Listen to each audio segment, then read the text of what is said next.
नमस्ते। कहानियाँ दिल की में आपका एक बार फिर से स्वागत है। हर दिन अपने साथ एक नई कहानी, एक नई शुरुआत लेकर आता है। कभी ये रोमांच से भरी होती है और कभी-कभी पूरी ज़िंदगी को बदलने का असर रखती है। आज की हमारी कहानी कुछ ऐसी ही है। तो चलिए शुरू करते हैं आज की कहानी, दो अजनबी एक कहानी। एक ठंडी शाम दिल्ली के दिल में भुने हुए चने की हल्की खुशबू व्यस्त सड़कों की हलचल में घुली हुई थी। आर्या ने कनॉट प्लेस की एक किताब की दुकान से अभी अभी बाहर कदम रखा था। उसके हाथ में उपन्यास था एक जो वो हफ्तों से खरीदने की सोच रही थी। उसे शहर की हलचल पसंद थी, लेकिन अक्सर उसे ये एक सागर में बूंद की तरह महसूस कराती थी, खोई हुई, अनदेखी, छोटी सी। आर्या एक फ्रीलांस राइटर थी, अपने दिन दूसरों के लिए शब्द बुनने में बिताती, लेकिन शायद ही कभी अपने लिए कुछ लिखती हो। उस शाम जब सूर्यास्त की सुनहरी किरणें लंबी छाया डाल रही थी, उसने पास के एक कैफ़े में बैठने का और किताब शुरू करने का फैसला किया। वो कैफ़े जो थोड़ा सा छुपा था और उसके लिए अद्वितीय था। वो वहाँ अपनी पसंदीदा खिड़की के पास वाली टेबल पे जाकर बैठ गई और उसने कॉफ़ी ऑर्डर करते हुए अपनी किताब के पहले पन्ने खोले।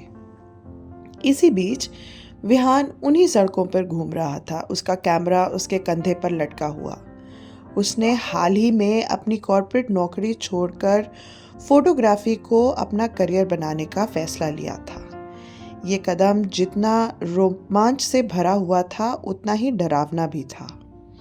विहान के लिए दिल्ली की सड़कों का हर कोना एक कैनवस था, हर चेहरा एक अदृश्य कहानी लिए हुए। उस शाम उसकी यही खोज उसे उस कैफ़े में ले आई जहां आर्या थी।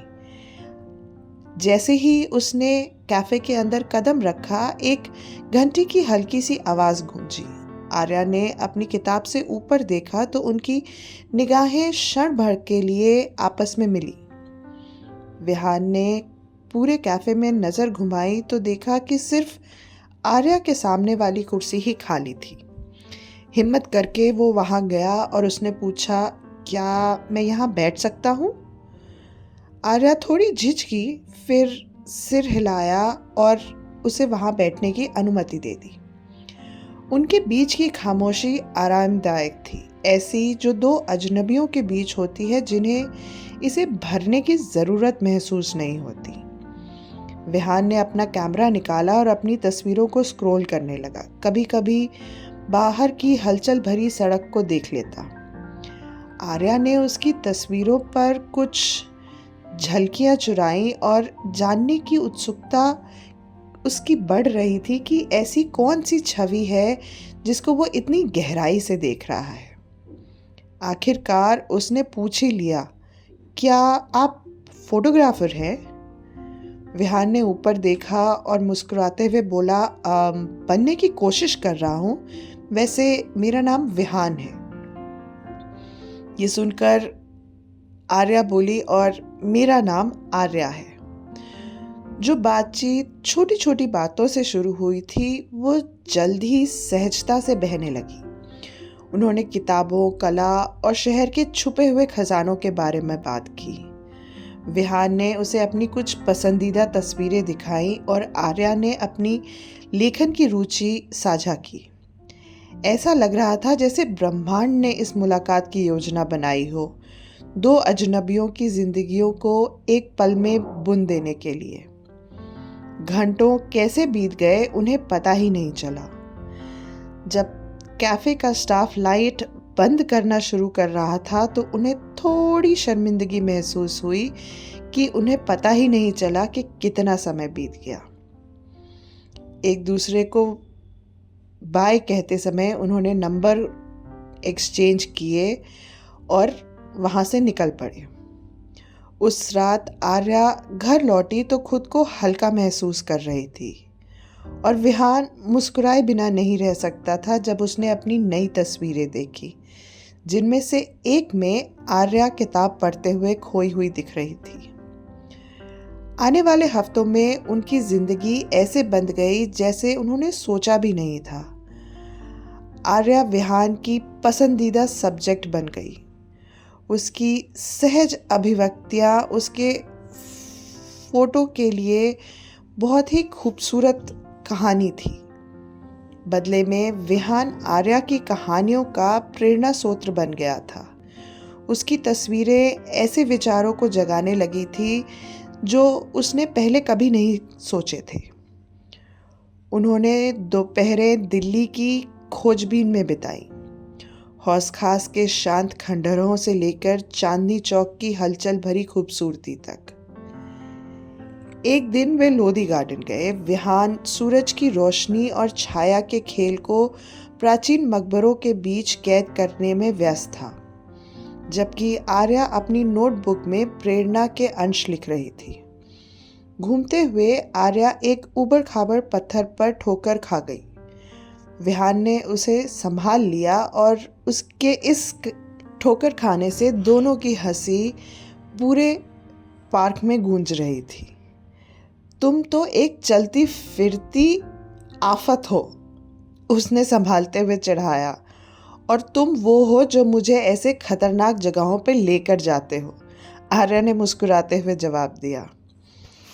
जैसे ही वे बेंच पर बैठे सूर्यास्त को देखते हुए आर्या ने कबूल किया कि मुझे नहीं लगता था मैंने सालों में ऐसा प्रेरित कभी भी महसूस किया हो।